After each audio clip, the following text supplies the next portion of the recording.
Vous devez vraiment vous concentrer là-dessus en premier. Je vous garantis que si vous appliquez ça, vous finirez absolument tous vos morceaux.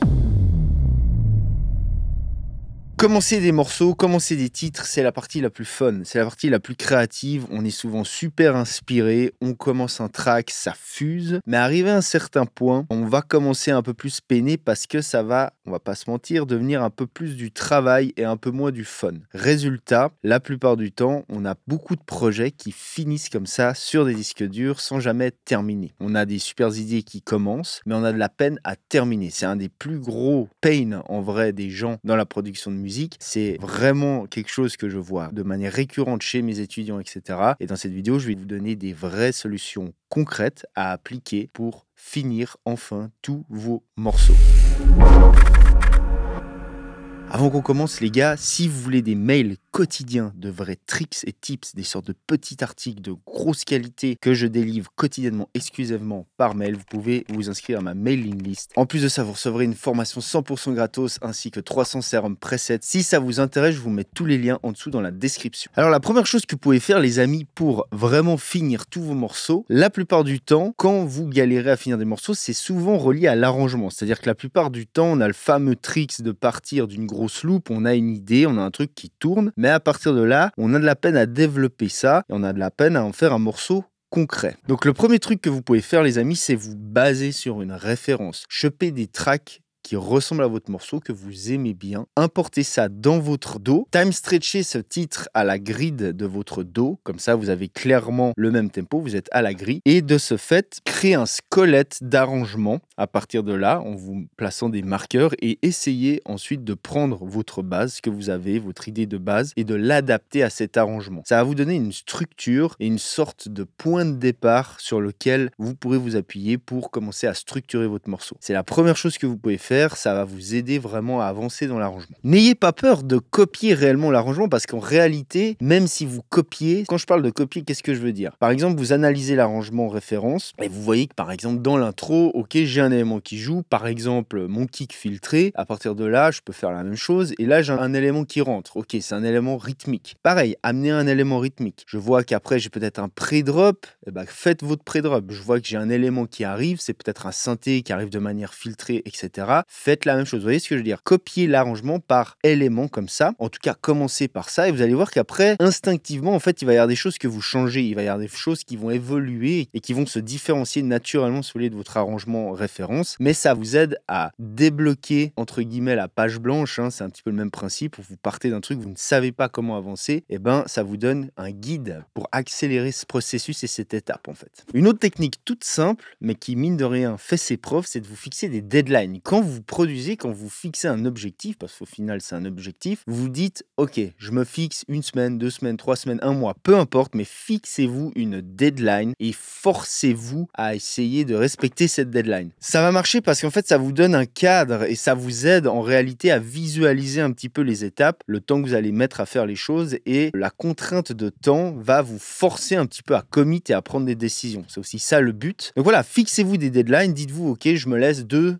semaines pour finir ce track, quoi qu'il arrive, dans 2-3 semaines, il doit être fini. Maintenant, le trick aussi, bien évidemment, c'est pas de juste se donner une deadline, soyez un petit peu plus malin. C'est-à-dire, donnez-vous, on va prendre un exemple, 3 semaines pour finir votre track, et à partir de là, décomposez ça en petits buts, en petits goals. C'est-à-dire, admettons, ok, la première semaine, je veux que mon idée globale, faut que j'aie mes sons, il faut que j'aie mon sound design qui soit fait, et que l'idée artistique de base soit posé, par exemple. En fait, ce que vous allez devoir faire, c'est aller par ordre d'importance. La deuxième semaine, peut-être vous allez vous dire, quoi qu'il arrive cette semaine, je finis mon arrangement. Mon arrangement doit être fini à la fin de la semaine. Et peut-être la troisième semaine, c'est la dernière semaine que vous allez vous laisser pour mixer, master, si vous faites tout vous-même. Peu importe. Mais vous avez compris le principe, c'est fixez-vous des étapes, des goals par palier et allez-y. Et mettez des deadlines pour chacune de ces étapes. Vous allez voir que ça va vous aider à structurer. Le simple fait de faire ça, notez ça sur un fucking bout de papier, vous allez voir que dans votre tête, tout de suite, vous allez être plus structuré, vous allez savoir à peu près quoi faire, où et quand, et ça va vous aider tout simplement à y aller et à finir, quoi. Troisième méthode pour finir tous vos tracks, les amis, c'est de vous faire des to-do list. C'est super important. Ça va vous aider à vous focus sur ce qui doit être fait, quand ça doit être fait, et de y aller et de niquer ces to-do list pour abattre comme ça du chemin, du taf et aller et avancer. Donc vous pouvez vous faire des to-do list à chaque étape. Je vous donne un exemple. Si vous êtes par exemple au mixage, un truc par exemple que moi je fais tout le temps, c'est que vous écoutez votre titre de A à Z.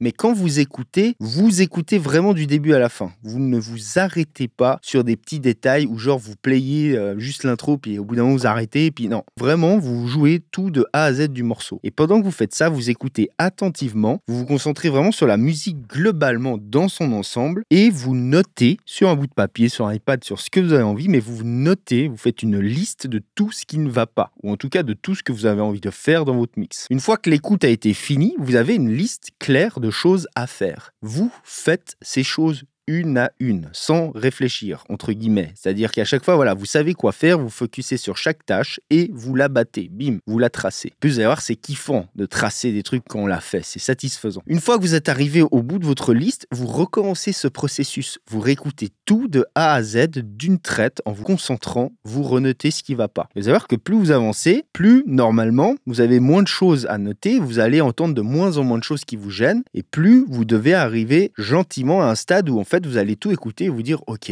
c'est cool, il n'y a plus rien qui me gêne, je kiffe le son. Et ça c'est généralement le moment, pour le mixage en l'occurrence, où on arrive, où on se dit ok, mon mixage est fini quoi en fait. Mais disons un truc, c'est que vous pouvez faire ça dans toutes les étapes. Quand vous faites de la prod et que ça, c'est la même. Vous pouvez vous dire ok, l'arrangement, qu'est-ce qui se passe, je dois faire ça, etc. Et vous abattez votre to-do list. Si vous souhaitez vous former les amis, que ce soit en mixage, mastering, production, sound design, j'ai plusieurs formations qui peuvent réellement vous faire step up, qui peuvent réellement vous donner des vrais résultats concrets. J'ai maintenant des milliers d'étudiants satisfaits qui vraiment obtiennent des vrais résultats concrets sur leur titre dans un temps tangible après s'être formé avec moi. Donc j'ai tout un tas de formations sous forme de vidéos, mais je peux aussi vous coacher en one-to-one et vraiment vous amener en fait mon expertise et vous suivre sur la longueur comme ça dans vos projets. Et bien sûr, si vous souhaitez que je polisse, que je bosse moi-même sur votre musique, que ce soit en production, mixage ou mastering, je vous mets tous les liens de tout ça dans la description en dessous les gars. Une chose qui peut réellement vous aider à finir plus de titres aussi, c'est de vous concentrer sur ce qui est le plus important. Mettez la priorité sur les éléments principaux de votre track, tout simplement. C'est-à-dire que quand vous commencez votre prod, ne commencez pas par faire une petite intro avec un clap, un machin. On s'en branle de ça. Ce qui est important, c'est l'idée principale, c'est le thème du morceau. Donc,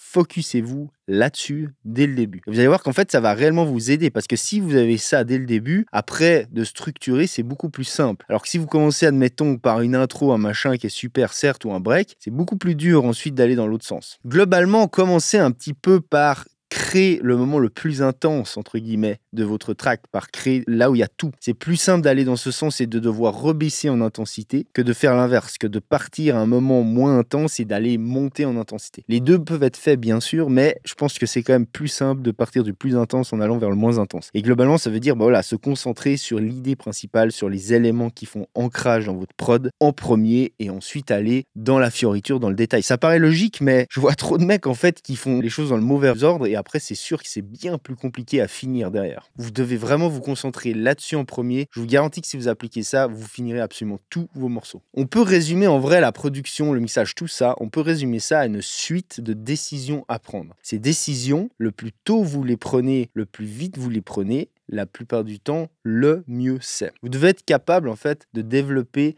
une écoute externe. C'est-à-dire qu'idéalement, vous devez être capable d'écouter votre titre tout le temps quand vous bossez dessus, un peu comme si vous l'entendiez pour la première fois. Pourquoi ? Parce que quand on entend les choses pour la première fois, on a vraiment un avis objectif. On a la vue globale du projet. Et ça, c'est le plus important parce que finalement, qu'est-ce qui compte réellement quand on produit, quand on mixe, quand on fait tout ça ? C'est le résultat final. C'est l'ensemble. C'est d'écouter la musique dans son ensemble. Et quand on produit, spécialement quand on fait un peu tout soi-même, c'est ultra facile de perdre ça. On perd très vite cette objectivité, on va très vite en fait mettre le nez, être zoomé en fait, si vous voulez, dans ce qu'on fait, se perdre dans les détails, alors qu'en réalité, certes, il faut bosser sur des détails, mais avant d'aller sur des détails, il faut que l'ensemble soit juste. Et le piège classique, c'est de se perdre dans des détails, d'écouter un truc en boucle sur des détails insignifiants, et au final, en fait, on se retrouve à avoir tellement entendu le projet qu'on a perdu toute objectivité dessus et on n'a plus du tout l'image globale du morceau, et de ce fait, ça ça va être beaucoup plus dur de terminer le morceau. C'est le piège classique dans lequel on est tous tombés, en réalité, moi le premier, qui fait qu'on a plein de projets comme ça non finis, parce qu'en fait, on a perdu le flow dessus, on a perdu l'idée artistique, on sait plus trop où on veut aller, ou alors ça peut aussi arriver qu'on revienne dessus plus tard dans le temps, mais souvent on va tout changer et on va se retrouver avec un truc qui est complètement différent. Donc en fait, ce qui revient un peu au même que de recommencer un nouveau morceau. Donc ce qui va le plus vous aider à finir vos morceaux, les amis, c'est ça, c'est de garder cette objectivité. Et pour ça, c'est assez compliqué à faire parce que ça demande de l'expérience en vrai. Notre cerveau s'habitue très vite à ce qu'il entend, c'est très facile de s'habituer à entendre des erreurs, de prendre ça en fait comme normalité. Mais je vais quand même vous donner quelques tricks que vous pourrez appliquer concrètement pour garder cette objectivité, si vous voulez. Le premier, c'est d'essayer de prendre vos décisions rapidement. Le plus rapidement vous prenez vos décisions, le plus vous allez garder l'objectivité. Évitez de trop écouter en boucle les choses. Évitez de vous focus trop sur les détails au début. Au début, focusez-vous vraiment sur la globalité, sur l'idée principale. Pareil pour l'arrangement, faites un arrangement grossier au début, avant de bosser sur des petites transitions, sur des détails. Pour le mixage, c'est la même. On se concentre d'abord sur les éléments importants, on pose une fondation et après, une fois que tout est posé, on va aller dans le détail. Vous voyez ce que je veux dire? Dégrossissez d'abord, allez à l'essentiel d'abord rapidement, puis après, vous pouvez prendre plus de temps pour les petits détails. Mais une fois que l'essentiel est posé. Un autre trick, c'est tout simplement de faire des breaks régulièrement. Faites des pauses souvent. Ça va vous aider à garder l'écoute fraîche sur ce que vous faites. Une autre chose que moi j'aime bien conseiller et que j'aime bien faire personnellement, c'est avoir plusieurs projets sur lesquels bosser en même temps. Attention, pas trop, n'allez pas faire 10 projets en même temps, mais en tout cas d'avoir genre 2-3 trucs en même temps sur lesquels taffer, c'est cool parce que dès le moment où on arrive à un point où on sent qu'on est un petit peu trop dedans, qu'on sait plus trop où aller, qu'on est un petit peu perdu, qu'on tourne un peu en rond, ben on switch, on va sur un autre projet et là quand on arrive sur le projet, on a une écoute fraîche, nouvelle. Et là, si vous voulez, on a du coup cette objectivité pour prendre des décisions rapidement et avancer. Bien sûr, une autre technique, c'est de référencer. Référencer souvent, ça vous aide à recalibrer vos oreilles, à remettre un petit peu tout à zéro pour vraiment voir où vous en êtes. Et surtout,